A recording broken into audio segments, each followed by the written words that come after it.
GS academy में आपका पुनः स्वागत है। पिछले वीडियो में हमने जाना कि इतिहास के बारे में विद्वानों का क्या कथन है। उसी श्रृंखला को आगे बढ़ाते हुए आज का जो टॉपिक है कि हमारे देश का नाम क्या है और हमारे देश का नाम किन किन ग्रंथ और किन किन अभिलेखों में मिलता है। वीडियो को शुरू से लेकर एंड तक देखिएगा और उसके बाद आज मैं तीनों वीडियो से पहला वीडियो जिसमें मैंने इतिहास के जनक हेरोडोटस के बारे में बताया, दूसरा विद्वानों का कथन और तीसरा भारत का नाम हमारे देश का नाम क्या है ये मैंने बताया। उन तीनों का एक टेस्ट होगा जिसका आपको देना है, फिर रात को हम उसका एनालिसिस भी करेंगे। देख लेते हैं हमारे देश का नाम क्या है। देखिए हमारा देश का नाम भारत अर्थात इंडिया, दो प्रचलित नाम है भारत और इंडिया। साथ ही इसको हिंदुस्तान भी बोल देते हैं। तो हम बारीकी से अध्ययन करेंगे कहाँ कहाँ पर ये नाम हमको मिलते हैं। ठीक है, सबसे पहले हम बात कर लेते हैं इंडिया की। जो इंडिया जो शब्द है, तो इंडिया जो शब्द है वो इंडस से बना है और यूनानी जो लोग थे इंडस यानी सिंधु नदी को क्या बोलते थे, इंडस नदी बोलते थे। और सिंधु का जो इधर का सिंधु के आसपास के जो क्षेत्र है उसे उन्होंने इंडिया कहा था। पहली मोटा मोटा आप बात समझ लीजिए, जैसे ये प्राचीन काल का ये भारत है और जो आरंभिक जो बस्तियां बसी, जो यूनानी लोगों की आरंभिक जो बस्तियां बनी वो सिंधु नदी के किनारे बसी थी, इसीलिए उन्होंने इस क्षेत्र को क्या कहा, इंडिया कहा था। और इसके बारे में सबसे पहले हेरोडोटस का कथन आता है। हेरोडोटस जिन्हें इतिहास का पिता कहा जाता है और इन्होंने एक पुस्तक लिखी हिस्टोरिका, और इस हिस्टोरिका पुस्तक में वो इंडिया शब्द का प्रयोग करते हैं। जानना पहले सबसे पहले जो इंडिया जो शब्द है वो किसने दिया है, यूनानियों ने दिया है। किसने दिया है, यूनानियों ने दिया है। नंबर 2 इंडो ग्रीक भी ऑप्शन में हो तब मान लेंगे आप। और नंबर 3 ऑप्शन ये भी आ सकता है कि हेरोडोटस। इन तीनों में से कोई भी एक ऑप्शन होगा तो हम मान लेंगे कि उसका आंसर यही होगा। ठीक है, तो हेरोडोटस ने हिस्टोरिका, लेकिन जो हेरोडोटस थे उन्होंने जो इंडिया शब्द कहा था वो सिंधु नदी जो है, सिंधु नदी का जो डेल्टा क्षेत्र था, कौन सा, जो डेल्टा जो क्षेत्र था उसको कहा था। यानी सिंधु नदी के आसपास के जो क्षेत्र को इंडिया जो कहा था वो आपका हेरोडोटस ने कहा था। आगे जब पढ़ते हैं तब हमको मालूम पड़ता है कि दूसरी बार जो इंडिया अपने ग्रंथों में प्रयोग करते हैं वो मेगास्थनीज करते हैं। मेगास्थनीज क्या थे, मेगास्थनीज ये चंद्रगुप्त मौर्य के दरबार में आए थे। किसके दरबार में, चंद्रगुप्त मौर्य के दरबार में आए और ये सेल्यूकस जो कि सिकंदर का उत्तराधिकारी था उसके ही राजदूत थे। सेल्यूकस ने चंद्रगुप्त मौर्य के ऊपर आक्रमण किया 305 ईसा पूर्व में और चंद्रगुप्त मौर्य सेल्यूकस को पराजित कर देते हैं। फिर सेल्यूकस ने अपना एक राजदूत यानी मेगास्थनीज किसके दरबार में भेजा, चंद्रगुप्त मौर्य के दरबार में भेजा था। और मेगास्थनीज ने एक पुस्तक लिखी इंडिका, और इसी इंडिका में दूसरी बार हमें इंडिया शब्द देखने को मिलता है। लेकिन अंतर है हेरोडोटस के इंडिया में और मेगास्थनीज के इंडिया में। जो मेगास्थनीज हैं वो किस क्षेत्र को इंडिया कह रहे हैं ये बात समझने की जरूरत है। उन्होंने ये पूरा जो वर्तमान जो अफगानिस्तान है, पाकिस्तान है, ठीक है, और ये जो पोर्शन था, इतने बृहद जो उपमहाद्वीप को यानी भारतीय उपमहाद्वीप को उन्होंने इंडिया कहा था। यानी हेरोडोटस की कल्पना से बहुत बड़ा था मेगास्थनीज का भारत अर्थात इंडिया। तो इस तरह से इंडिया शब्द आरंभिक रूप से यूनानियों ने दिया था। इंडस नदी के नाम पर इसका क्षेत्र का नाम उन्होंने इंडिया रखा और दो विद्वान हैं हेरोडोटस और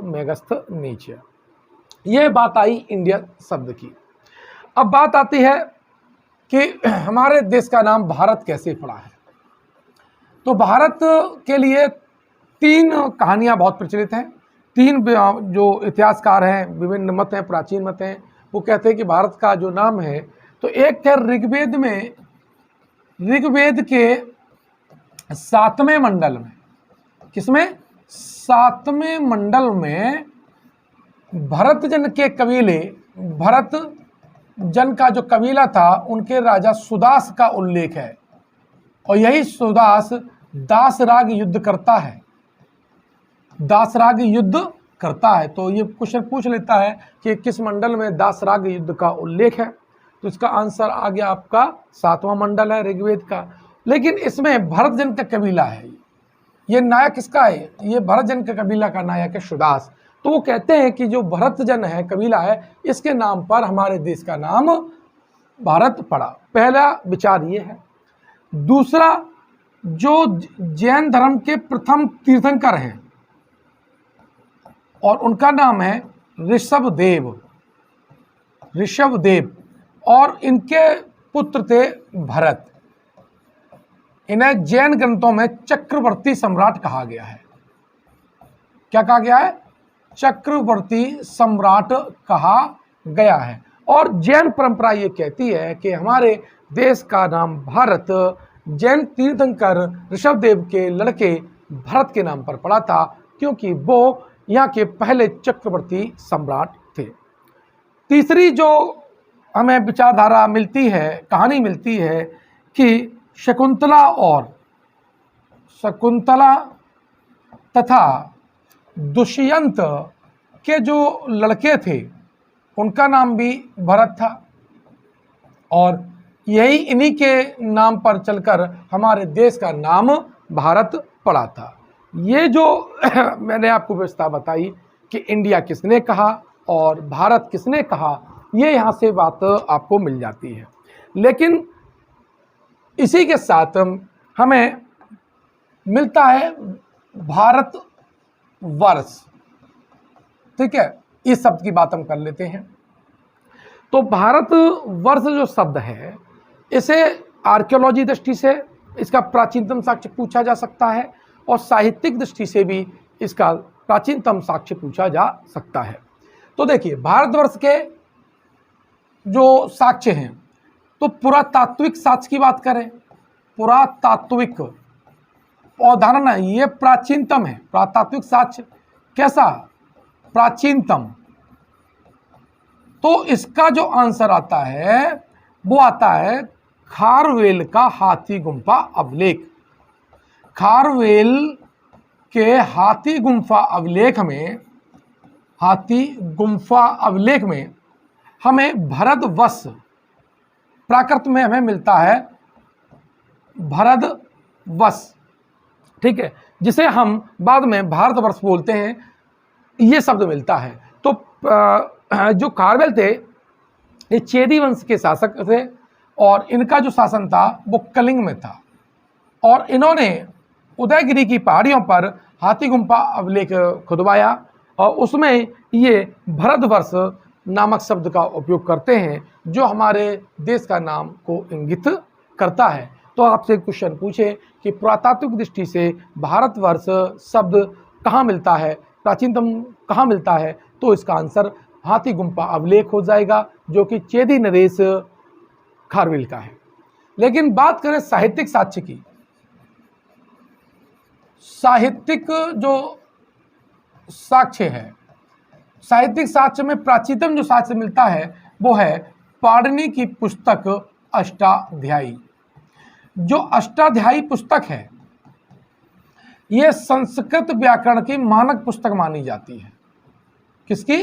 संस्कृत व्याकरण की क्या है? मानक पुस्तक मानी जाती है। इसमें 8 अध्याय हैं। क्या है? 8 अध्याय हैं, और एक अध्याय को 4 पादों में बांटा गया है। कितने में? 4 पाद में बांटा गया है। इस तरह इसमें 32 पाद हैं। कितने पाद हैं? 32 पाद हैं। तो इस पुस्तक में, पाणिनि की इस पुस्तक में भी हमें भारतवर्ष शब्द मिलता है। तो इस तरह से अगर आपसे पूछा जाए कि आर्कियोलॉजी दृष्टि से सबसे प्राचीनतम भारतवर्ष का साक्ष्य कौन सा है, तो हाथी गुम्फा अभिलेख हो जाएगा। जबकि साहित्यिक साक्ष्य की दृष्टि से देखा जाए तो इसका जो अभिलेख है वो पाणिनि की अष्टाध्यायी पुस्तक हो जाएगी, जो कि संस्कृत की मानक पुस्तक मानी गई है। अब आरंभ में देखिए, ये तो वो किताब हो गया। अब देखिए, आरंभ में जब आर्य आए तो उन्होंने, आर्य जब भारत में आए तो उन्होंने सबसे पहले अपनी आरंभिक जो बस्तियां बसाई वो सिंधु नदी के किनारे ही बसाई, सिंधु के आसपास। और ये पूरा जो क्षेत्र था इसे बोलते थे सप्त सैंधव, सप्त सैंधव। तो प्राचीन जो ग्रंथ हैं, जो वैदिक ग्रंथ हैं, उनमें इस क्षेत्र का जो नाम है वो क्या मिलता है, सप्त सैंधव मिलता है। और इसी सप्त सैंधव में सरस्वती नदी के किनारे, सरस्वती नदी के किनारे ऋग्वेद की रचना हुई है। किसकी रचना हुई है? ऋग्वेद की आपकी रचना हुई है। और सप्त सैंधव नदियों में आपकी सिंधु और उनकी सहायक नदियां आ जाती हैं, जैसे सिंधु हुआ, फिर बितस्ता, अस्किनी, अस्किनी जिसे हम चिनाब कहते थे, राव प्रश्नी, सतलज यानी सतुद्री, बिपाशा, ब्यास। ये जो इसकी जो 7 नदियां हैं उनके आसपास के क्षेत्र को वैदिक ग्रंथों में, आरंभिक ग्रंथों में आपका सप्त सैंधव क्षेत्र कहा गया है। अब यहीं से आगे बात करते हैं तो सोमदेव सूरी ने एक पुस्तक लिखी। सोमदेव सूरी ने हमारे इस देश के लिए भारतीय शब्द का प्रयोग किया है, भारतीय। और इनकी पुस्तक है नीति वाक्यामृतम, नीति वाक्यामृतम। तो ये भी क्वेश्चन पूछ सकता है कि नीति वाक्यामृतम किसकी पुस्तक है, तो ये सोमदेव सूरी की पुस्तक है और इसमें हमें भारतीय शब्द दिखाई मिलता है। तो इस तरह से मैंने आपको पहले आरंभिक बताया कि किसने इसे भारत कहा, किसने इसे भारतीय वर्ष कहा, किसने इसको इंडिया कहा था। तो इस तरह से आप ये पूरा का पूरा देखेंगे। फिर देखते हैं कि हम जो नेक्स्ट हमारा नाम मिलता है वो मिलता है हिंदुस्तान। तो हिंदुस्तान किसने कहा है? तो हिंदुस्तान शब्द की बात करें तो नक्श ए रुस्तम अभिलेख, नक्श ए रुस्तम जो अभिलेख है, इस अभिलेख में हिंदुस्तान शब्द सबसे पहले मिलता है। कौन सा मिलता है? नक्श ए रुस्तम अभिलेख में हमारे देश का नाम हिंदुस्तान सबसे पहले मिलता है। बात करें यहाँ पर अमीर खुसरो की, तो अमीर खुसरो ने हमारे जो इस देश को हिंद कहा था। और ईसामी है, ये भी दोनों लोग सल्तनत काल के इतिहासकार हैं, मुस्लिम इतिहासकार हैं। ईसामी ने इसे हिंदुस्तान कहा था। क्या था? हिंदुस्तान कहा था। 9वीं और 10वीं शताब्दी में एक किताब लिखी गई, हुदूद अल आलम, हुदूद अल आलम। और इस पुस्तक में भी, हुदूद अल आलम नामक पुस्तक में, इसका राइटर अज्ञात है और यहाँ पर भी हमारे इस क्षेत्र का नाम हिंदुस्तान मिलता है। क्या मिलता है? हिंदुस्तान मिलता है। तो इस तरह से हिंदुस्तान शब्द और भारतीय शब्द और भारतवर्ष के बारे में हमने डिटेल में अध्ययन किया। तो हिंदुस्तान शब्द का आर्कियोलॉजी से पूछा जाए तो आप नक्शे रुस्तम लिख देंगे, और पुस्तकों की बात करें तो हुदूद अल आलम आ जाएगा, और राइटर की हम बात करें तो अमीर खुसरो, जिन्होंने इसे हिंद कहा, और ईसामी ने इसे हिंदुस्तान कहा था। अब ऋग्वेद जो है हमारा, ऋग्वेद की व्याख्या करने के लिए ब्राह्मण ग्रंथ लिखे गए, और ऋग्वेद का जो ब्राह्मण है वो है ऐत्रेय। ऐत्रेय और कौशिक की दो ब्राह्मण ग्रंथ हैं। ऐत्रेय ब्राह्मण में भारत का वर्गीकरण किया गया है। क्या किया गया है? भारत का वर्गीकरण किया गया है, और ये वर्गीकरण किया गया है 5 भागों में। कितने भागों में? 5। पहला कौन सा भाग है? पहले क्षेत्र को कहा गया है मध्य देश, दूसरे को कहा गया है उत्तरापथ, जो तीसरा है वो है दक्षिणापथ, चौथा है अपरांत, और पांचवा है आपका प्राची। इस तरह से भारत का वर्गीकरण ऋग्वेद के किसमें किया गया है? ब्राह्मण ग्रंथ में किया गया है। अब इसको हम नक्शे में देख लेते हैं कि ये नक्शे में ये कैसा दिखाई देता है। तो देखिए ये जो उत्तर पश्चिम का, अगर इसे केंद्र बिंदु माने तो ये आपकी उत्तर पश्चिम दिशा हो गई। तो ये जो पूरा क्षेत्र था, ये आपका उत्तर पश्चिम का जो क्षेत्र था, ये था उत्तरापथ। क्या था? उत्तरापथ। जबकि ये जो पश्चिम वाला एरिया था, इसे बोलते थे अपरांत। क्या बोलते थे? जो पश्चिमी था उसे बोलते थे अपरांत। और मध्य देश की हम बात करें तो यमुना से लेकर के ब्रह्मपुत्रा तक का ये जो क्षेत्र था, ये हमारा मध्य देश था। कौन सा था? मध्य देश था। ये जो बचा ये आपका प्राची था। कौन सा था? प्राची। तो इस तरह से आपने देखा, अपरांत आपने पढ़ा, मध्य देश पढ़ा, प्राची पढ़ा, ठीक है, उत्तरापथ पढ़ा। और ये जो भाग है, ये यहाँ से ये वाला, ये था आपका दक्षिणापथ। तो दक्षिणापथ का जो बाउंड्री मानी गई थी, यह नर्मदा नदी मानी गई थी। नर्मदा नदी को उस वक्त मेकुल सुता बोलते थे। क्या बोलते थे? मेकुल सुता बोलते थे। तो दोस्तों आपको पूरा याद होना चाहिए।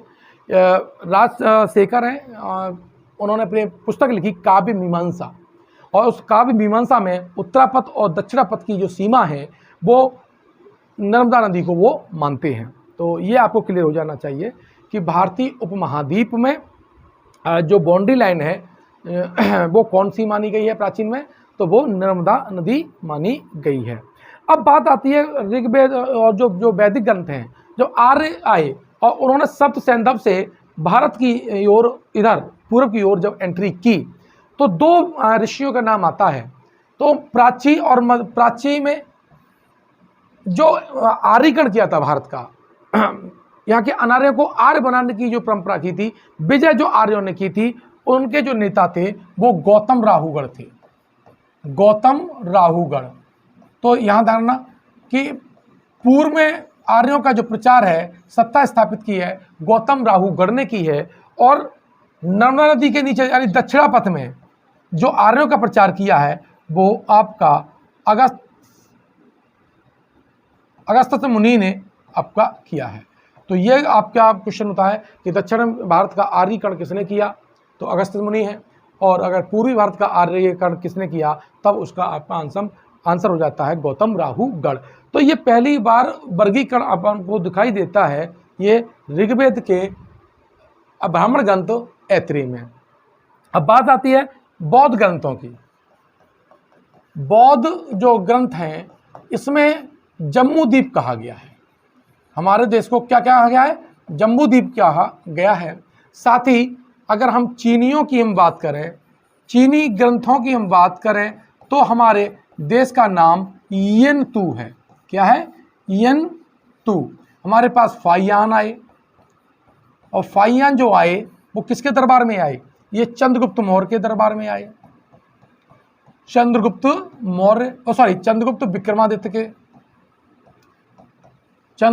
विक्रमादित्य के समय आए। फिर आए हर्षवर्धन,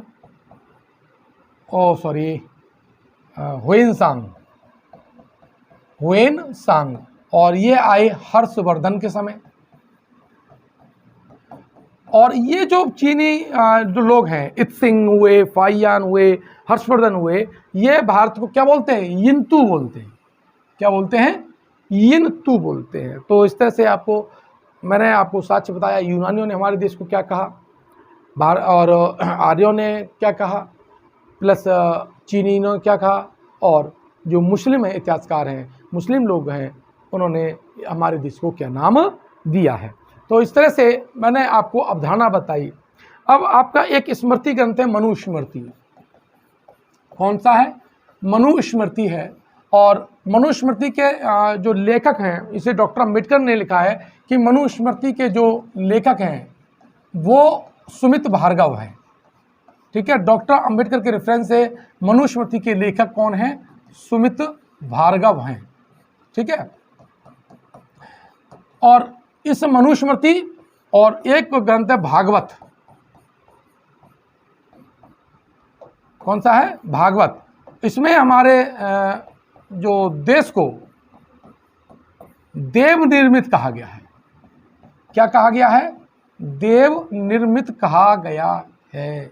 तो ये भी क्वेश्चन आता है कि मनुस्मृति में हमारे देश को क्या कहा गया है? देव निर्मित कहा गया है। देव निर्मित हमारे दो में कहा गया है, आपका मनुस्मृति में और भागवत में। तो इस तरह से मैंने आपको ये बताया कि भारत के जो नाम विभिन्न हैं, किस ग्रंथ में क्या है, आर्कियोलॉजी में क्या है। आशा है आप इस वीडियो को शुरू से एंड तक देखे होंगे, इसके पॉइंट को नोट किए होंगे। अगर चैनल पर पहली बार आए हैं तो चैनल को सब्सक्राइब कीजिएगा, शेयर कीजिएगा। और मात्र 299 रुपये में, हमें पहले बता दिया था कि हम 299 रुपये में PCS और RO ARO की तैयारी करा रहे हैं, और 500 रुपये में आपका TGT और PGT। ठीक है, TGT में हमारा पास जो उपलब्ध कोर्स है वो हिंदी प्लस सामाजिक अध्ययन है। क्या है? सामाजिक अध्ययन है। और PGT में आपको इतिहास है, भूगोल है और राजनीति शास्त्र। तो अगर आपको ये ज्वाइन करना है तो हमारे जो टॉपर्स क्लब IAS अकेडमी का जो मोबाइल ऐप है उस पर आप जाइए, स्टोर का ऑप्शन मिलेगा और वहाँ पर ये कोर्स आप मात्र 299 रुपये में और ये 500 रुपये में आप परचेज कर सकते हैं। इसमें सुरेंद्र और सौम्या दो लोगों ने कहा है कि जो PCS जो मुख्य परीक्षा है उसके बारे में कुछ बता दीजिएगा, तो मैं उस पर एक वीडियो ज़रूर बनाऊंगा। और PCS मेंस की भी मुझे तैयारी करानी है आपकी, जो 2022 के लिए है। तो जो छात्रों का स्कोर 78+ हो रहा है प्री में, तो वो अपनी मेंस की तैयारी कर सकते हैं। धन्यवाद।